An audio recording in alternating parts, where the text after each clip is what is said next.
Well, everyone, welcome to the first episode of the MetaShow with myself, Mittani and Nystrik.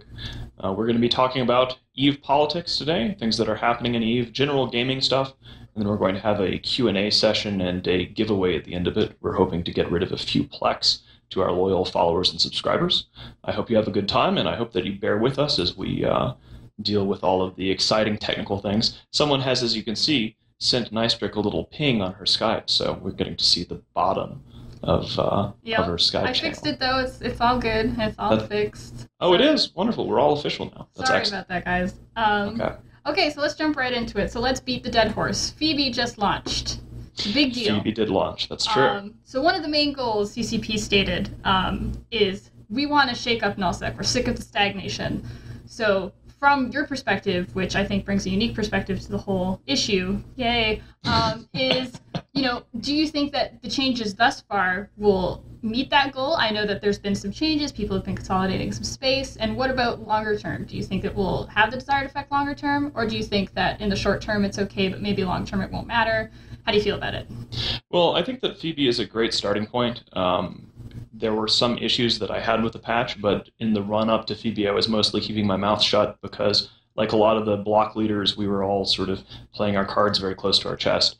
And you got to see the effect of some of those changes about a week before Phoebe hit, with the major primary blocks in the game making a lot of very radical moves. So you saw the CFC seeding and selling the Southwest.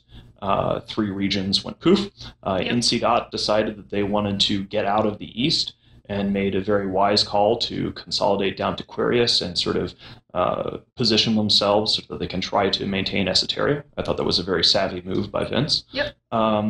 You also got to see Pandemic Legion deciding to reinvent themselves, something that my friend Elise Randolph is very excited about.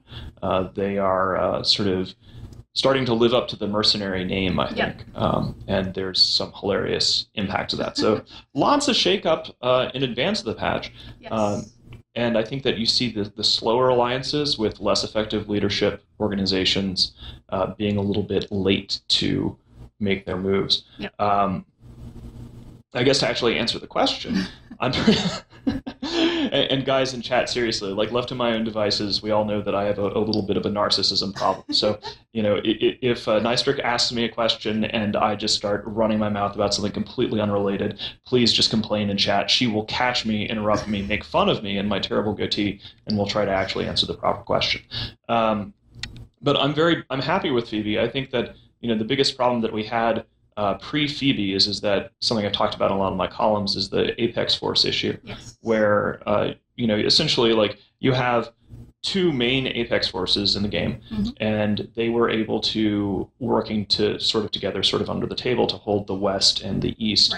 Right. So smaller alliances that weren't able to beat an Apex Force but could otherwise beat other entities of their own size and scale, were forced to live in NPC space. So you're starting to see a resurgence of the Russians out of NPC stain. There's a lot of action there.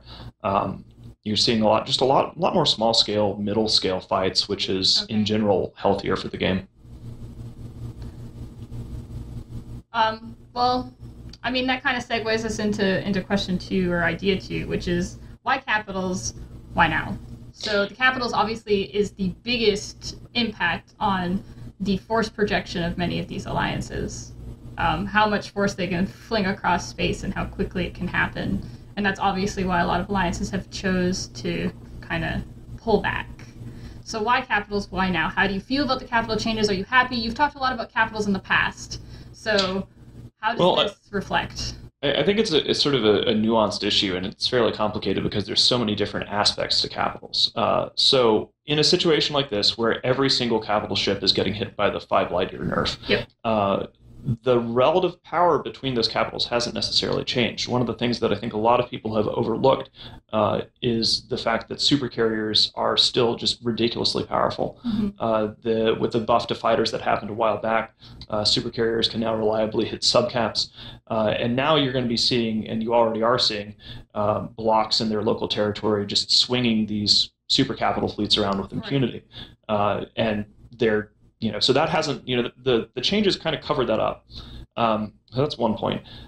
2, I thought the sort of little dance that the game designers did with logistics ships, with Rorquals and jump freighters, was very interesting to watch, because at first they were going to nerf them in the same way as they had all the other capitals, and then there was a huge outcry, and then they walked that back. One of the biggest problems that we have in Null-sec from a gameplay perspective is the changes to logistics, in my view, and this is not some sort of secret inside information, this is just my intuition. A lot of the game developers who were writing those blogs and making these plans regarding Rorquals and jump freighters have never done an iota of logistics in their life. They've never fueled a tower. They've never done a reaction farm. And when you try to lump jump freighters and Rorquals, which are mostly done by the enablers, like the guys who are making the content that allow the content for everybody else in Null-sec, and you're trying to paint those guys with the same brush as the dudes who are like me and everybody else who's running around with huge blobs of carriers and super carriers, that was embarrassing. It was sad. So I'm glad that they or somebody talked some sense into them, backed off the jump freighter Rorqual thing a little bit. But yeah, it's just going to be interesting to see. It needs to be iterated on badly. Local capital forces are still very strong. That's why you see the more intelligent blocks getting very dense, because it allows us to basically maintain the same level of defensive force within a relatively small, dense geographic environment.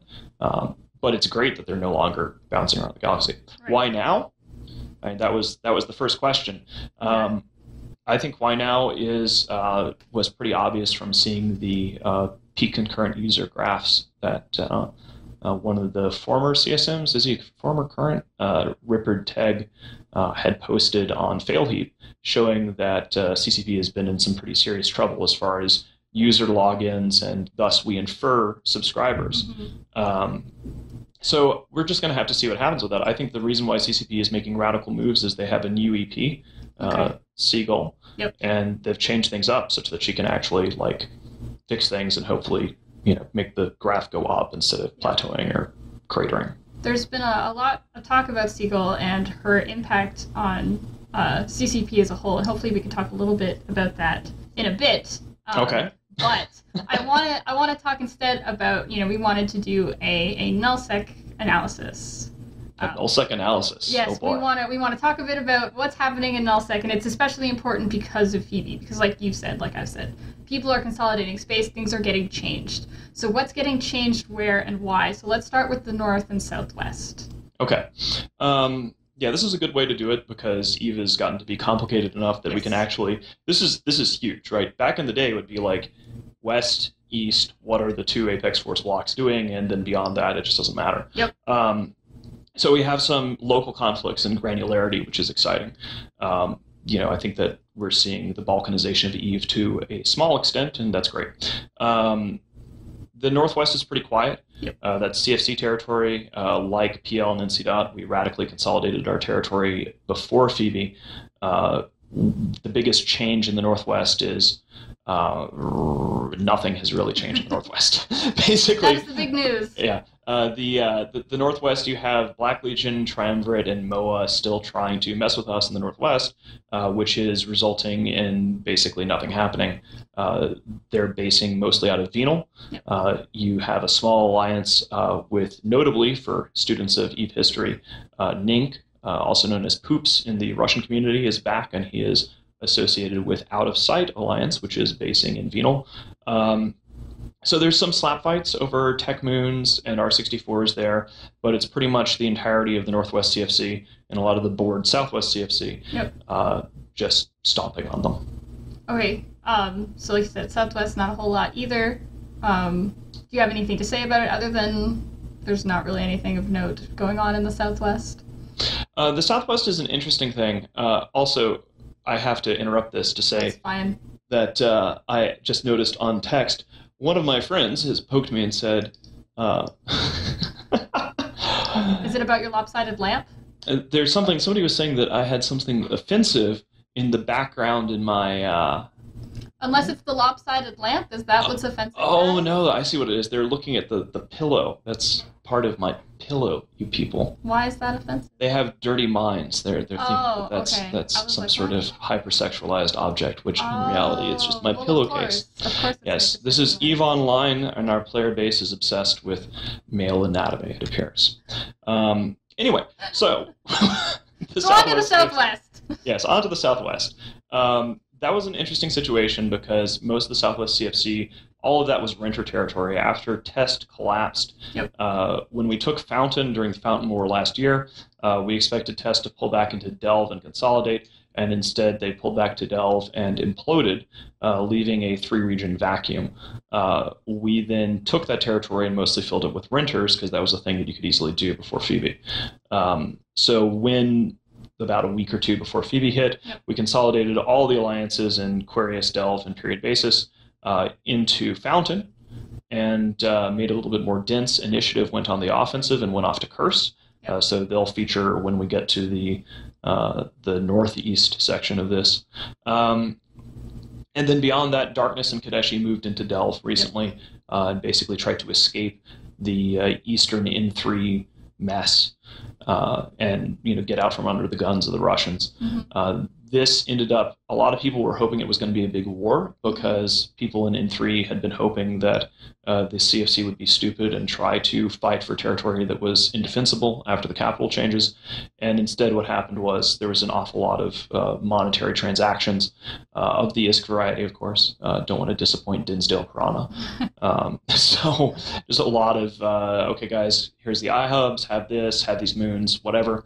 And then ever since then, it's been pretty quiet. Like, there's just not much going on there. There's some local conflicts in Fountain Core, people trying to harass Fatal Ascension in the Southwest CFC. Not much else going on there. Okay, so let's shift to the Southeast and Ketch and Pravi. Okay. So we'll start with the Southeast. Oh, wow. Southeast, Ketch, and Pravi. Let's see. They're a mess. Yeah, it's... So let's just start with the Southeast because that's a little bit easier. So the Stain Russians have probably the biggest political shift in EVE that's happened has nothing to do with the 5 light year change, but as a consequence of that, a lot of the people who were the Russian commanders during the Halloween War who had quit the game or just left it came back. Yeah. So the old crew of Union, Ghost Storm, Zumzat, oddly enough, Sihos, who used to be the leader of White Noise, has come back and has his Absolution Alliance, but that's more northeastern territory. It's just this whole crew of people who had been dormant saw the opportunity of these changes, saw PL going their own way, and the sort of weak underbelly of N3 being exposed. So all these Russian guys are back. Is it going to go somewhere? Are they going to succeed?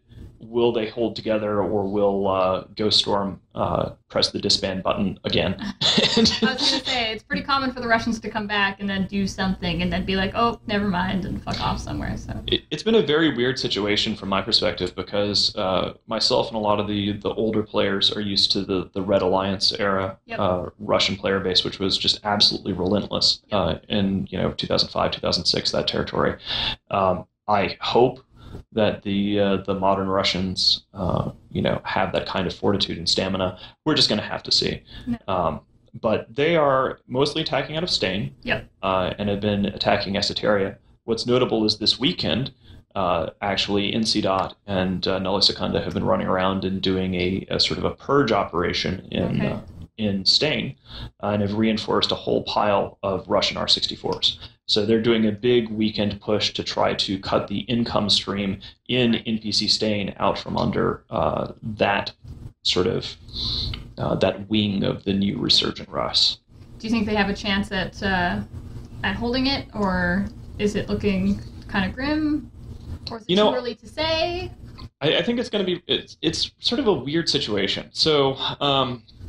The fact is that, at least my guess with Phoebe, is that the relatively Western holdings of N3, the closer they are to Quarius and to NC Dot's base, because NC Dot is really the strongest military aspect of N3. Right. The closer that NC Dot can move their forces, the harder it'll be for those Russians to attack that. So, they've been basing out of Period Basis and being able to bounce over to defend Esoteria in that region, and that works out pretty well. But territory like Faithabilis, Amist, Deterid, Tenerife is just completely so far away that that's really going to be indefensible in a 5 light year environment under sort of a local incursion. Right. Which is why, segue, the Russians that are attacking out of Kursk, Gorgon Empire, and those boys are having a lot more success in Wicked Creek and Scalding Pass and all that. But before we get there, I think we have to talk about Brave and Providence. Yes, we should talk about Brave, and I will keep my mouth shut about Brave. But we should talk about it. Oh God. So just for the sake of full disclosure, you're in test still. I am for all intents and purposes. I am in test. We're not even supposed to be on the same show. This is bad. See, is your leadership gonna come after you? Are they gonna say that you're a traitor to the cause? Well, Montalio is no longer leader, so probably not. I mean, Buddha was cool with it, so when he took over. But he's in Black Legion now, isn't he? He is in Black Legion now, and I think it's wonderful that he put Dix into men, because that's his corpse ticker, and so he put Dix into men, which was the funniest thing that's happened in Test in forever, which didn't even happen in Test. For our viewers, we're not actually promoting not at all. Not non-family friendly sort of content here. That's the what's the name of Buddha's corp? It's, God, I don't actually Dixon know the name of it. Cox. Oh yes, it is Dixon Cox Preservation Society. Dixon, yes. Cox, yes. So Brave is being harassed by PL a bit. So what exactly is going on here? Well, as best as I can tell, PL is looking for the content that screams the most, which is pretty standard. The problem is, well, I don't know. This gets into some sort of meta stuff. So there's really no way to talk about the Brave and Providence slap fight that resulted in PL coming in and killing them all without talking about council structures and having bad alliance situations with your leadership. So that's fine. I'm ready for it. Are you ready? You're settling back in your chair. You can't wait to hear all this horrible stuff about alliance government. So exciting. So Brave is run by a council structure. Yes. So they nominally have a leader, but they also have this whole Brave Council, and there's an unironic nest of democracy there, or pseudo-democracy. I don't even know what you want to call it. But democracy in EVE is a poison. I mean, it doesn't work. EVE is ultimately a democratic game because individual line pilots can choose which organization they're part of. And if they don't like their leadership, they can just up and leave, right? There's nothing to stop somebody from leaving an alliance they don't like. So there's really no point in having a council or a democracy. And the situation with Phoebe really, and the situation Brave is in right now, really nicely illustrates this. And we've made no secret about this. I went and I gave a masterclass UV lecture to Brave many, many months ago. I remember this. I sat in and listened to it. And I told him straight up, this is not going to work, guys. So Phoebe hits, and everybody before Phoebe who's smart is busy reshuffling the map, right? It's we're gonna go here, we're gonna get rid of these regions, we're gonna buy these regions, and we reach out to Brave because I get along really well with their nominal leader, who I met at FanFest, and we broed it up, and we had a grand old time. And we're like, yo, dude, it's you want Delve? We can't hold the stuff, we're just gonna give it away. Or something you want it. You're in catch. If you stay in catch, everybody and their brother is going to just it'll be a bunch of hyenas taking down an antelope. And we said you guys would have Delve, and we would have fun. We'd sign a defense treaty with you such that we would get content. But whoever's going to live in Delve and in that territory in the Southwest actually needs to legitimately live in it. Yep. Literally the best space in the game. It is the best space, and it's wonderful. Yeah, it's got the most R64s, there's content all the time, NPC space. So if you make this offer to an autocratic alliance, they jump at it. Oh yeah, instantly. We with Darkness went after it, they got it, it was great. Sword Dragon's entity brought a little bit of Kadeshi along for the ride. And we made that offer to Brave weeks before we sold the Southwest, and they just canceled it. Right. We got to talk about it. I'm not sure. And of course, the other thing about councils is leaks. I mean, I found out about the fact that we had offered Delve to Brave like a day later. Actually, it might have even just been like 3 or 4 hours later. It was out on Twitter, and it's just a sieve. So they didn't take it. Too many mouths. Yep. Absolutely, and competing interests, right? So everybody's got a little agenda. I'm going to go break the security in order to try to push the dial this way or that way. So they didn't get it. They could have gotten it. We would have defended them. Everybody would have been happy with an arrangement, because then even if we had like we'll defend you, but we'll all just kind of like be neutral and like have newbies and frigates just smashing into each other. Everybody's happy. So they didn't. And now PL is bored and reset and started poking at Brave and discovered that. And have you seen all this propaganda crap they've been posting on Reddit and that is one thing that Brave is very good at, is propaganda. And I have to give them props for that. The propaganda is excellent. I saw the what was it? They repurposed the Chinese man standing in front of the line of tanks for a whole bunch of Aeons and supercarriers. The problem is, and Test, and it might just be a Reddit culture thing, I don't know. Test had essentially the same problem, is that you can't upvote or downvote your way out of a war, right? No, you cannot. And so doing that sort of stuff just results in PL getting all the more excited about going after them, because every time they do something, they can then go to the Reddit or the subreddit and go, oh, look, here's all these tiers, here's all these people reacting and freaking out about it. So it just becomes this self-fulfilling nightmare. And Brave tiers are delicious. Apparently so.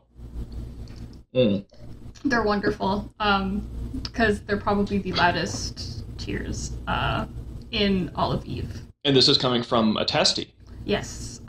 So you would know. I have a lot of opinions about Brave, and some of them are really stand-up guys. Some of them are pretty stand-up guys. I've interacted with a few Brave guys that I'm like, you guys are really cool. I'm glad we brought you aboard. But then there's some Brave guys that I'm like, please just don't talk. Just sit in your corner and shut up. And I mean, I feel the same way, obviously, in every alliance you have those people that you're just like, just don't talk. Just stay over there. Just please. Just don't. And I mean, but it can be pretty bad when it comes to both Test and Brave in particular, which is unfortunate, because I want to like both alliances, but they make it exceedingly difficult. Well, I want to hear about this, because mostly we've been, my mouth has been running this time, and now we're talking. You can't really talk about Brave without talking about Test and all these situations. Test and Brave in a lot of ways, and this is something that has been talked about a lot. They clash culturally. Test is about being a little bit stupid, going off the rails, calling people this, calling people that, you're a this, you're a that. The toxic culture. All these words I can't say on Twitch because it'll get us banned. Right. So we were on a fleet, and someone was running their mouth. I don't know who it was. I actually am a little mad. Someone asked if I was mad. I'm a little mad about this. This is good. Someone was running their mouth and saying a bunch of shit, and I was like, dude, shut up. Let the FC do his thing. And he's running, and no one's telling him to stop. And I'm like, dude, stop running your mouth. The FC's trying to figure some stuff out. Calm down. He's like, no, you can't tell me what to do, freaking out. And I, came out and used a bunch of test language. Right. Like, oh, you neckbeard this, you blah, blah, blah, that, blah, blah, blah. And the FC immediately spoke up and was like, you're not allowed to talk to Brave members that way. And I was like, oh, excuse me? Okay. And I was like, what? And he's like, we don't condone this, blah, blah, blah, blah, blah. And this is actually a really common, this was a very common problem for Test interacting with Brave fleets, is that when Brave fleets came on Test fleets, or when Brave people came on Test fleets, we could say whatever we wanted and it didn't matter, because we're the FC, we're in control, you can essentially go fuck yourself. But when we, as Test members, go on Brave fleets, we have to watch our mouth, we have to be nice, we have to be polite. And I was like, you want me to be nice to people in EVE? Yeah, that's like a really weird cultural contrast, because I think you sort of have two ends of a continuum. Both of these cultures are coming from Reddit, and yet on the one hand with Test, it's sort of heading more towards like 4chan style, let's be as awful as we can, blah, blah, blah. In some ways, yes. And then on the other hand, you have this like super, like, I don't know, thin skin, like the stay classy thing, I guess. Yes, that's exactly what it is. It's stay classy versus I say what I want, you're not my mom, and you can't tell me what to do. So it clashes and it conflicts, and it's unfortunate, because as a result, I was essentially told to get out and never come back on a Brave fleet. And I had heard people complain about it, and I'd heard it be a problem.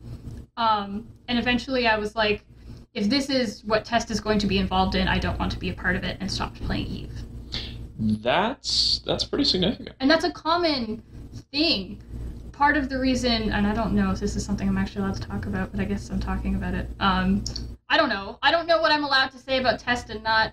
This is not something that I keep myself in the loop on. Buddha had a bunch of complaints about Brave. Brave could do what they want, but we had to walk on eggshells where Brave was concerned.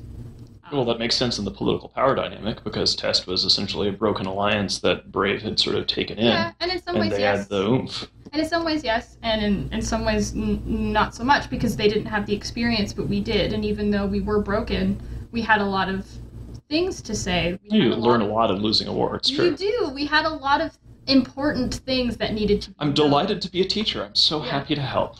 Things that Brave needed to know, and things that they could have learned from our mistakes. And I guess, I don't know if they chose not to. I guess we'll see. This PL conflict will tell us a lot about what they've learned from Test, if anything at all, which I guess we'll see.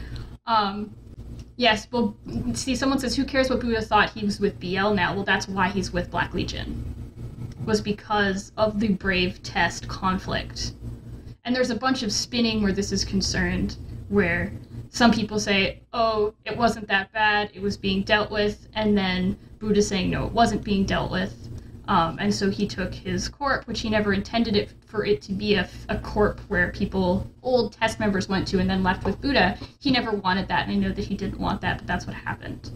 Because Buddha could not make his corp work with the new Test dynamic.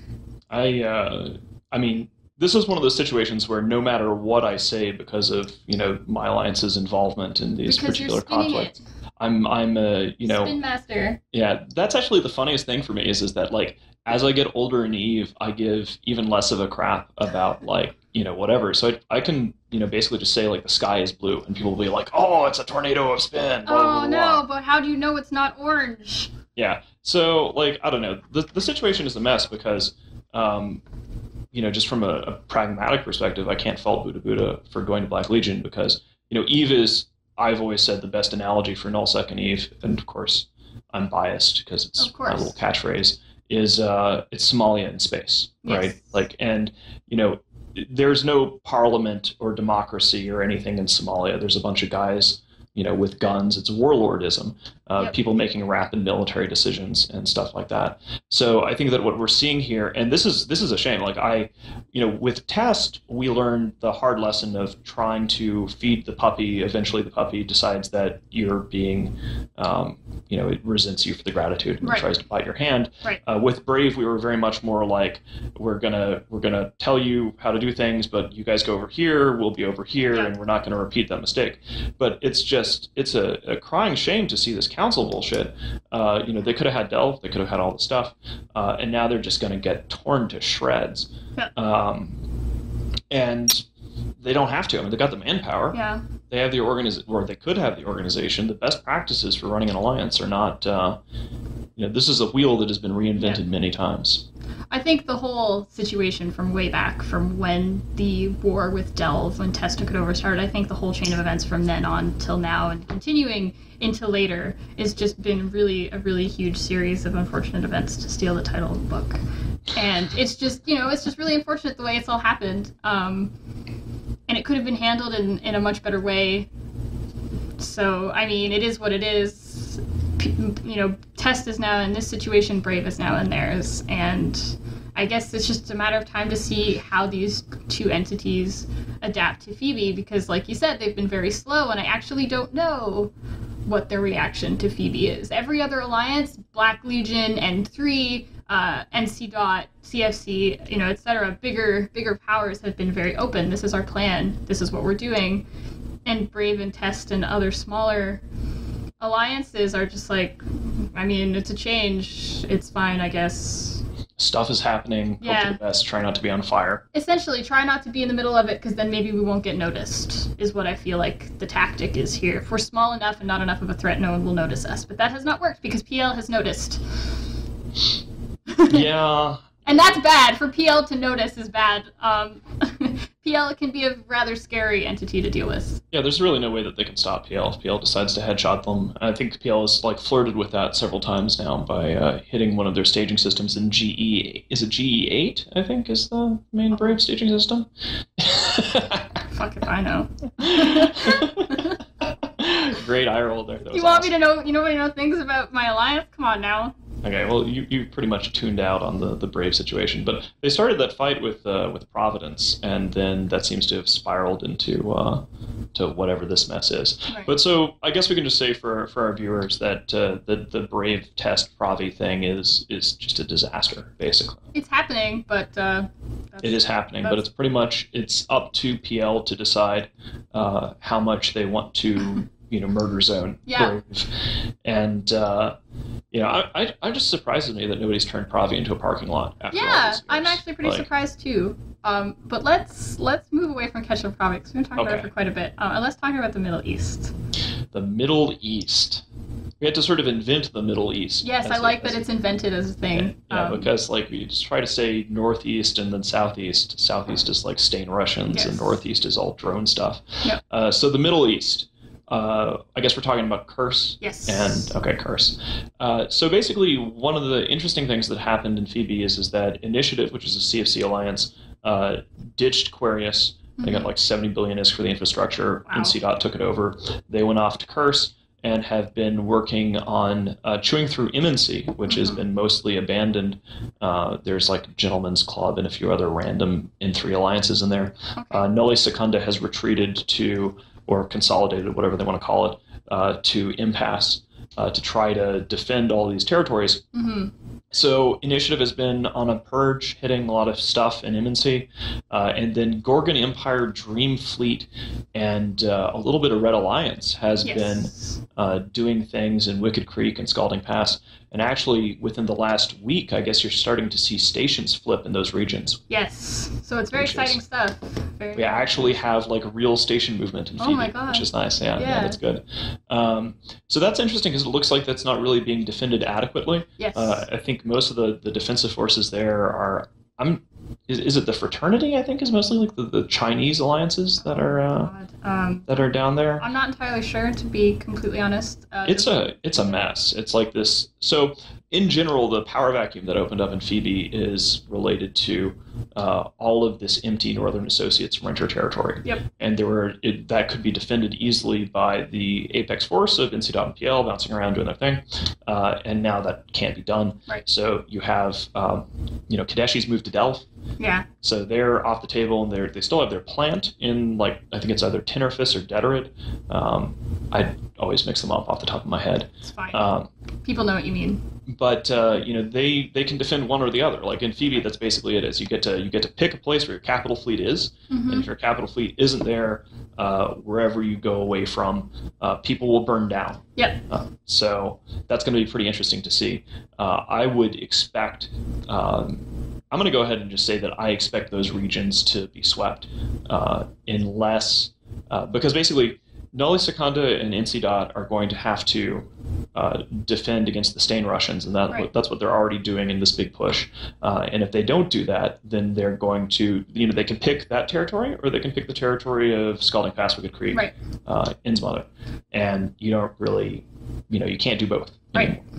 And I think after their operations this weekend, I think it's pretty clear that they're going to make a play to try to defend Esoteria. That's actually going to bring me back to ask again a little bit about Null-sec shakeup, because you're saying, everyone's consolidating back to where their Titans are, or where their capital fleet is. You want to stay close to your capital fleet, of course, because if someone comes to knock on your door, you don't want to have to jump a fleet, because you have to jump it and then take a few gates. And deal with all the fatigue stuff. And wait, and then maybe jump again after X amount of gates, which is awful. And I feel so bad for people that have capital ships, if I'm being completely honest, because they can get bubbled from jumping through a gate if they have a certain script running. Actually, one of the other problem is that I don't know why. You would think that if one of your new patch features is, hey guys, caps and super caps are going to be able to go through gates, that's good, because that is an interesting quality of life thing, it's right? Great. That's a bonus. But CCP hasn't fixed the bumping physics. They have not. Oh my god, that's going to be awful. I didn't even think about bumping it's physics. Terrible. Oh my god. Really dumb. I didn't even think about bumping physics. So, oh no! And so you have these caps, and it's like, oh hey, I'm using cap, like I'm gonna go to a gate. We are back. Sorry about that, guys. My OBS decided it wanted to crash and did not want to cooperate anymore. So I'll try asking this one more time. So the Null-sec shakeup. So once people have pulled back and people are trying to fill in those voids that have been left by larger alliances, kind of pulling back. Right. So once these new entities settle in, and once they consolidate to their come close to their capitals and stay as close to their capitals as possible, so you're going to have an initial shakeup for Null-sec. Right. But then everyone's going to fill in the void, and then these places are going to become impenetrable again, because you have to jump your capital ships across space to take space while theirs are already there. Are people going to risk that? I don't think people would. So is this a long-term thing that's going to work for Null-sec stagnation? Or is it, because I know that there's some changes that we don't know of yet that haven't happened, so is it just about time? See what happens? I think that if CCP is moving towards an occupancy solve system, which is what most people in Null-sec have agreed is what they would like to see, we're shifting from a game of conquest for the fun of it, where alliances and blocks would run around and conquer regions just for the sake of knocking over somebody's sandcastle and claiming it and planting a flag, which is how you ended up with all the West and all the East conquered. Right. We're shifting to a system where people fight for where they live. And that's going to be a radical culture shift. I mean, much of Eve's great wars in the past have not been about living in a place. It's been about conquest for vengeance, basically. I do think you're going to see a lot of these mid-tier entities that wouldn't otherwise be able to carve out territory, beat an apex force, are going to have some space. And then I think that things are going to stabilize until CCP takes the snow globe and shakes it. But if they, if they do shake things up, if they aim for an occupancy solve system, right. Which we've seen some discussion towards in the CSM minutes that were published recently, some sort of solve shakeup, you're still going to have. I think you're going to see mostly lower-end entities fighting lower-end entities, because the big blocks will be able to, the most organized entities will take whatever they consider to be the best space for whatever they're looking for. In the case of an entity like Pandemic Legion, you see that they're even just abandoning space pretty much entirely, setting up a shop in Amamake and Null-sec, and just not even bothering to enter into that game. So yeah, I think that we're going to see a period of stabilization after the next month or two. Right. But with the new patch release schedule, it's entirely possible that by the time things start to stabilize, there'll be some sort of new system that shakes things up again. Right. Okay. So basically, the ball is in CCP's court. Right. See what happens. Hopefully that it doesn't become stagnant again, because these fights can be fun, and I enjoy. Everyone enjoys a good fight. So hopefully we haven't lost any of that. I think that a little bit of, you can take a breather. Like, you can have like a month or two where people kind of collect themselves and focus on industry and PvE. But the problem that we had with this level of stagnation is that, nothing changed for almost, at the end of the Fountain War, and that was basically it. After the Halloween War ended, those were the last two major points, and those were more than a year ago in each case. Right. It's just always the same. So where were we? We were talking about the Middle East, right? Yep, that's right. So then let's move to the Northeast. Okay. Yeah, where I actually don't know, anything. Some of the other stuff, I'm I have an idea. But the Northeast, I'm completely kind of... The Northeast is like a black hole full of Russians and renters, and Russian renters. So the big shakeup there happened pre-Phoebe. Basically what happened was Pandemic Legion elected to sell off most of their Brothers of Tangra bought territory, which is their renter alliance, and basically Legion of Death took that over. Mm-hmm. So you see a lot of Shadow of Death, Legion of Death Sov. There's still some bot Sov up there. And then, is it Absolution Alliance? It's the new White Noise. I mean, I've just internally been referring to them as the White Noise respawn. I think that's what everyone's talking. Everyone who's talking about it, that's what they're being called. Yeah, it seems so far. So it's Sihos's thing, and he led. Sihos Kahi was the sort of Russian autocrat that led White Noise during the Northern Coalition not NC Dot, the actual Northern Coalition War. Back in the day. And so basically there's not much conflict up there. I mean, it's like one of the... This kind of dovetails into the Phoebe stagnation stuff. Right. So if you look at the map of Eve, and this is a real problem, but a lot of people, this will probably be called out as being spin. So... Spin master. Yay! Like a tornado. So the East, compared to the West, the East has very little NPC space, right?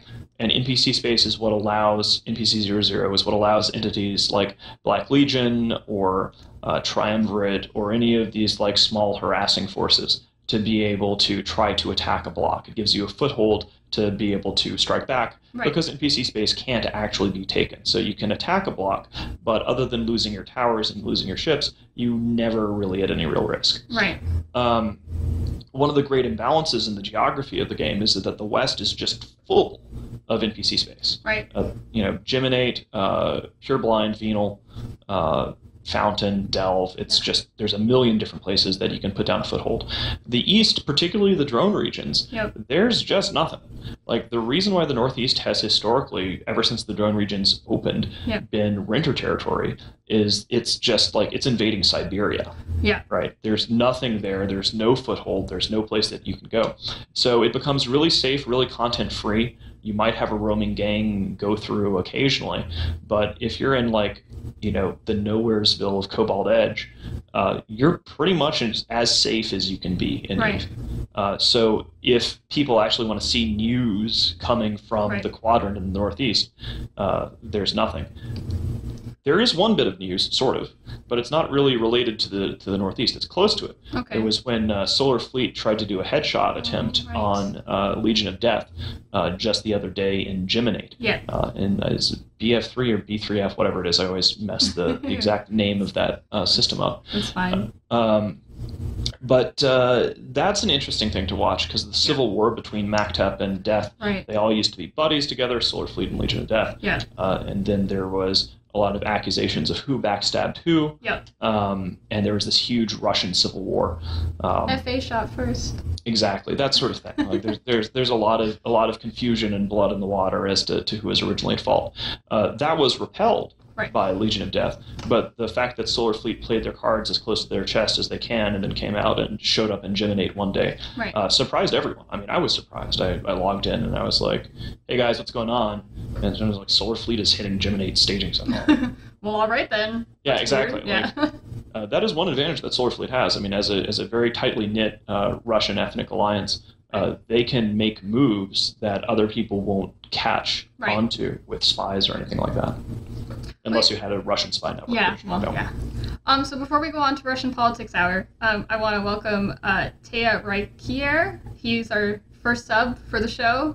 Oh, awesome! Yes, we have new subs. Thank you very much. Thank you for subbing. Welcome. I wish we should have like an air horn or something like that. Oh, I want an air. Don't worry. I'm gonna get keyboard installed. Actually, it would be really distracting because people would just be subbing, so it would just be like mirror, mirror, mirror, mirror. No. So let's not do that. But I will try and catch subs, and I will try to welcome you either as they happen or maybe near the end of the show.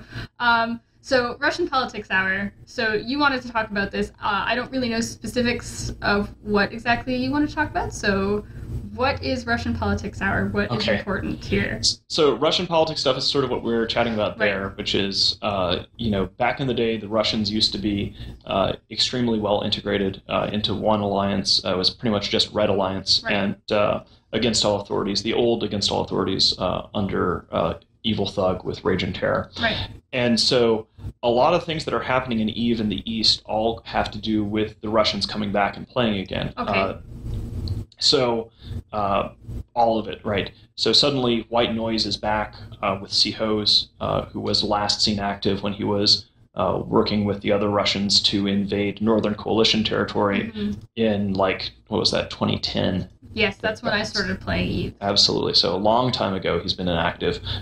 We kind of killed him and took his territory branch from CFC. That happened shortly after. But He's back. Okay. So we're seeing MacTep and Death go at it because of their old hatreds and enmities from the drone war and the drone territory. For a while, they'd been living peaceably in the drone regions together. Right. Then MacTep and Solar Fleet drove Legion of Death out. The CFC gave them a couch, and then for a while there, during the Halloween War, Legion of Death has managed to sort of play both sides of the N3 block versus the CFC block, always sort of staying in the middle. And nobody in the non-Russian EVE playing community ever wants to get in a fight between Russians. Like, it's just like, if MacTep and Death want to go at it, nobody wants to get between those guys. Right? Just sort of back away slowly and go, you guys have your fun, we'll be over here with popcorn, and please don't stab us. So, that's happening. Seeing Gorgon Empire, I think, is really an interesting Russian alliance to watch. They've been very aggressive. They're taking space. The territory that they're taking is mostly going under a flag of Red Alliance. It's Scalding Pass and Wicked Creek. But as best as I can tell, Gorgon Empire and also a new entity called Dream Fleet are the ones to watch. Okay. Old school Russian watchers will be interested to, I mentioned this at the first start of the show, that Nink is back. Yes. The original crew in Red Alliance back in the day fighting against the Southern Coalition in Lac of Volterra was Nink, Death, and MacTep all together as sort of a triumvirate leading Red Alliance. And then after that war was won, they all sort of went off to make their own entities. And Nink became like a mercenary FC, basically. He was like an FC for hire. That's interesting. He's the guy who invented something that we call ninking a dreadnought, ninking a jump freighter, which is where you take a dreadnought and you sino it in on top of a jump freighter at a beacon, and you siege on top of a POS, basically suicide gank that's a jump what that freighter sounds like. with that, and then tank the tower guns until you get out of siege and then sino out. So he was the one who pioneered that, and it is really amazing to see that happen because it's just a one-man jump freighter killing machine. Kind of cool. He was one of the first innovators of like capital combat in EVE. So him being back is quite significant and very interesting. Especially with capitals being changed now. So hopefully there's something unique and interesting that he can bring to the table that CCP didn't quite think of. I think you're going to see a lot of that with capitals being used more in sub-capital gangs. If they fix the bumping thing, then I think you'll start to see a lot more triage carriers like flying around just as part of sub-capital fleets, which is pretty interesting, and I'd like to see that. Oh my! It is almost time for us to take Q&As and do giveaways. Do we want to save Rhea for next week then? I think we'll probably save. And we'll start with that next week. I underestimated how much I would run my mouth, which is kind of silly. Yeah, I did a little bit, but I'm glad that we have enough to talk about because I was worried we were going to run under, and we're not. So guys, we're gonna do some Q&As. So if you have questions, I have a few already. Go ahead and type them into Twitch, and I'll try my best to catch them. Some questions I won't ask. If I haven't asked it, it's because it's probably already been asked, or it's just too stupid for words. That happens. Which happens. Got a couple butts. Okay, so we've catched Gentlemen, up. we have achieved butts. Did I just say catch? I'm proud. You're proud. Everyone is proud. We have butts, which means that we have success. Okay, so there's two I'm actually questions. Watching myself dance around like an idiot and bounce my head back and forth on the delayed stream. So there's two questions that people are asking. Again, I'll ask them again because they're silly questions.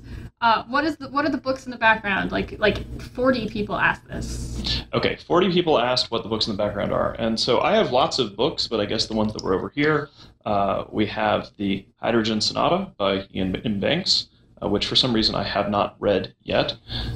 We have also Surface Detail by Ian Banks, very good book, which I have read. And a book that hopefully I will never actually have to read, which is The Definitive Guide to Drupal 7, because my best practices advice for running a web media thing is to have somebody else do your Drupal and your web dev for you. Because web dev is hell. All right, so that is the books.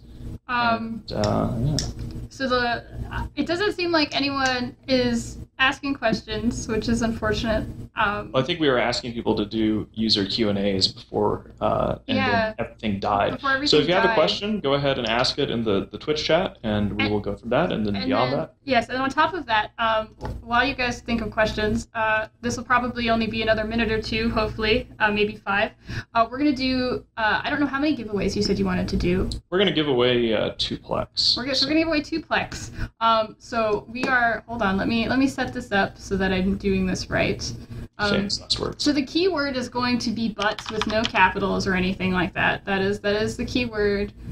I'm taking admins and moderators as people that cannot enter. So if you want to win a plex, type in butts once in chat, and we'll roll that in about 5 minutes.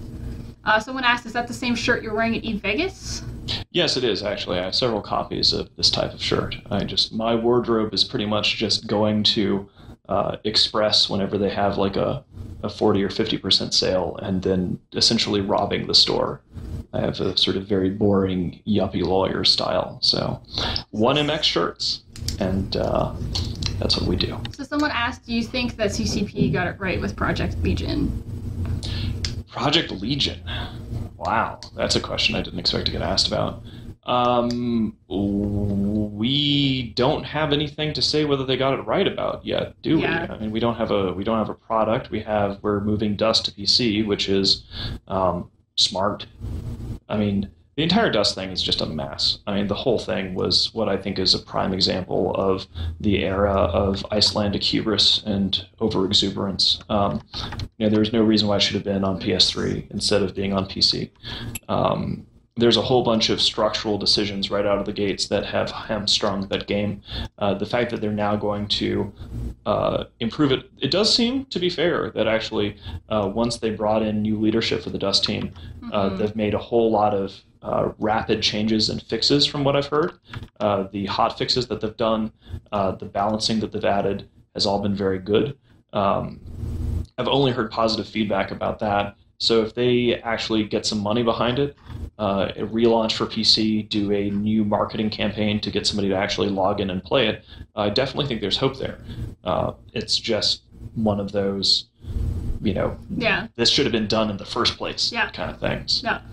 So this is actually, I'm going to ask this question first. From Thunder Chicken, he asks, do you think some of the changes that CCP are making are a knee-jerk reaction to a lot of the other up-and-coming space games at the moment? That is an interesting question. I think that the changes that CCP is making are a delayed and long overdue reaction to wanting to continue as a going concern. As a business. I don't think it has that much to do with Elite Dangerous or Star Citizen. Star Citizen and Elite Dangerous are both direct piloting games. Neither of them offer Eve's unique selling point, which is massive battles and a lot of complexity. Star Citizen promises complexity, but right now we have a Wing Commander-style dogfighter, which is great. I hope Star Citizen does well. I want all of these games to do well because, the more space games we have, the more competition there is, the less that any of these companies can rest on their laurels. Yep. A lot of people have poo-pooed it because it's shown up on CC and it's sort of rudimentary.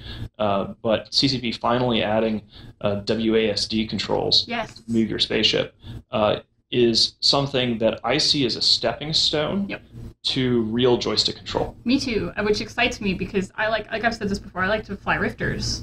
Yeah, smaller ships that are really in the middle, and just being able to circle something is not... It works and it's okay because I'm a small ship, but being able to have finer controls of smaller ships in big fights, if they're still happening, would be fantastic. It would be amazing. I mean, the thing is, so they implement my hope. Here's my dream here is that they implement the WASD thing, and then the code work that has to go into that, they then follow up on it by adding real joystick support, and then the ultimate goal there would be to have a camera lock or a setup that would allow you to actually use Eve while using an Oculus Rift. Yeah, Like, maybe integrate that into yeah. Valkyrie. Yeah, that would be amazing. I mean, I don't think that you could really integrate it truly into, like, I don't think you could cross the games, Right. like, just the platforms are too different, but the ability to fly an interceptor with manual controls while using an Oculus Rift and have a joystick and Eve would add it would just be huge. It would be amazing. It would completely change an entire aspect of gameplay. It wouldn't work too well for, cruisers and battleships and stuff Right. like that, but almost every modern game that's coming out is having Rift support bolted onto it, and I think that would add to Eve's longevity significantly. Right. So this is actually a question. I have 2 more questions, and then we'll do the draw. This one is actually for me, so I'll read it out. Laz Lowick asked, how do you feel Test failed when trying to maintain diplomatic channels with CFC prior to the Fountain War? So this is actually a really long time ago. I guess I'll talk about it a little bit. I'll just try to answer it quickly. We failed in that it was like, no, come help us. No, we don't want your help. Yes, come help us. No, we don't want your help. Actually, fuck you. Was kind of the a TLDR of chain of events that happened, really. Is that accurate? It was very like, fuck you, dad, basically. Yeah, like, and it wasn't, I mean, as much as I understood the need and the want for Test to do it on its own, and it was exciting, and I wanted us to do that, we got in way over our heads and had cut off the arm that fed us. And no longer wanted to come help, and had no desire really to want to help anymore. Not that I blame you. I mean, we're kind of rude about it. I say we in an overarching sense. The actual incident that precipitated us just deciding to kill Test and be done with it and take Fountain, though we weren't planning on going to Delve, we were just going to take Fountain for the R64s and stop, because we didn't want to overextend ourselves. Right, I remember that. We did then overextend ourselves and have to spend the next year basically defending the entire Galactic West, which was a pain in the ass, and I'm glad it's over. So what really precipitated things was when Buddha took over. He had this guy named Victor Villians, who was... Yeah, exactly. Look at that expression. I forgot about Victor him. Villians. So Victor Villians was this like diplomat guy, and he was really aggressive and also really stupid and overconfident. And so we had Buddha took over. We reached out to Buddha and said, "Okay, Montolio's out of the way.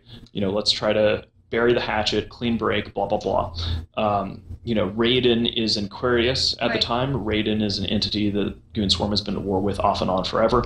And we're like, okay, look, there's moons in Aquarius. We need moons because the patch that was coming out was nerfing, tech income. So we're like, we need R64s. Aquarius has a ton of R64s. Let's be bros. Bury the hatchet, and we'll bury the hatchet by burying it in Raiden's corpse together. So Buddha's like, yeah, hey, that's a good idea. We have logs to show all of this, which were plastered everywhere. Amusingly enough, those logs were plastered everywhere by Buddha himself, which is where we get into this next bit of drama. So, we're like, yeah, guys, let's show up. We'll kill Raiden together. It'll be fun. Put the whole Montolio crap behind us. We show up, and apparently due to Victor Villians' maneuverings or something, then Test is forming up to defend Raiden Towers.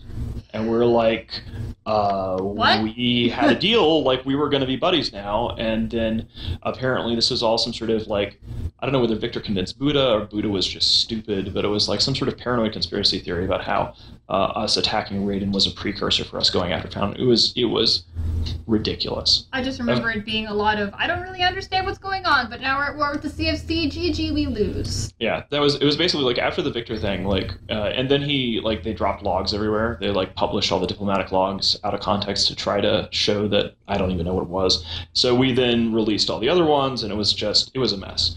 And so we killed them, and good riddance. After that, Skirax took over, and he's more sensible, and I think Victor Villians got banned or purged or tried to steal people's stuff, or I don't know what it was some sort of shameful, everyone tried to fuck their way out of Test after that, so... Yeah, everybody tried to steal everything that wasn't nailed down. He might have been one of them. So this last question, let's try and, just a quick more yes or no answer. Okay. Do you see CFC possibly abandoning more space and moving tighter together with the next few patches? Next few patches I can't predict. Right now we have a pretty good footprint that I'm happy with for what we're dealing with today. Okay, so that's a good. So we're gonna stop questions. Let's do a there. giveaway. There's a lot of other really good questions, guys, and maybe next week we'll get to them. But we are 10 minutes over already, so let's do a giveaway. Do you have the codes and crap? The codes and crap? Yeah, oh, that's the puppy. Yes, the puppy. Well, you have Plex, right? So I don't know. Yes, so basically the way this works is people have said butts in the channel. They have. And I believe that we have a bonus for our subscribers. And then you run the lottery using the Chrome plugin. Roll. Hold on. Okay, so Sanake. Do you want me to type that out to you or write it down for you to remember for later?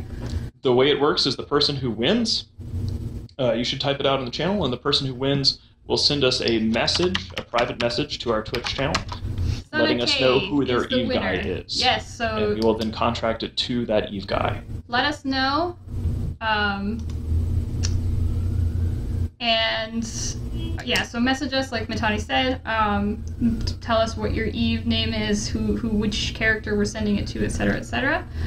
So one more time, everybody is spamming butts. Let's give them a second. Also, do you actually have it up on the screen with the Chrome plugin, or? Oh no, I don't. Well, let's show them what they're potentially getting if we're going to be spinning the Wheel of Fortune. Add scene, give away. Hold on, guys. I gotta add the scene so you can see it. Add source. Window capture. Give away. So the screen is gonna be blank for a moment. Yeah, please go ahead and follow us. And if you like what you're seeing here, we're going to be doing this every week, and we're having a lot more streaming content. Feel free to subscribe. We'll have an air horn or something like that. Darius Johnson has been playing the Picard song every time somebody subscribes, which is hilarious and very disruptive. So I actually can't get it to show. So that sucks. Sorry, guys. Okay, well, let's go back to that. I'll make sure to fix it for next week, or you guys can see it all. So I'm going to roll. So Biscayner. There we go. You can see the stream hasn't crashed. It's just gone black. The screen has gone black, guys, because I was trying to show you guys the thing, but I couldn't get it, so I'll make sure to have it for next week. I am not the greatest at IT, and I'm very sorry. I'll make sure that everything is super clean for next week, and hopefully things won't crash and everything will be fine. That's one of the reasons why we call this the MetaShow, is because if something goes hellishly wrong, we can just claim that we're being metas and puppet mastering and what have you. So that's our two giveaways, guys. Sanake and Biscayner, message the Mittani.com channel with your Eve names, the characters you want it to go to, and we'll get those to you as soon as possible. Congratulations to you guys. I want to thank everyone who's subscribed today, and thank everyone who tuned in. We really appreciate your support. We'll be doing this every Saturday at 3 p.m. Central. That's 1 p.m. Western, yes, Pacific, and 4 p.m. Eastern. I don't know what Eve time that is. It's about 2100 Eve time, yes. So is there anything you want to say before we... Well, that's it. Thank you so much for tuning in, and next week we hope to have a segment where I get relentlessly mocked. It should be fun.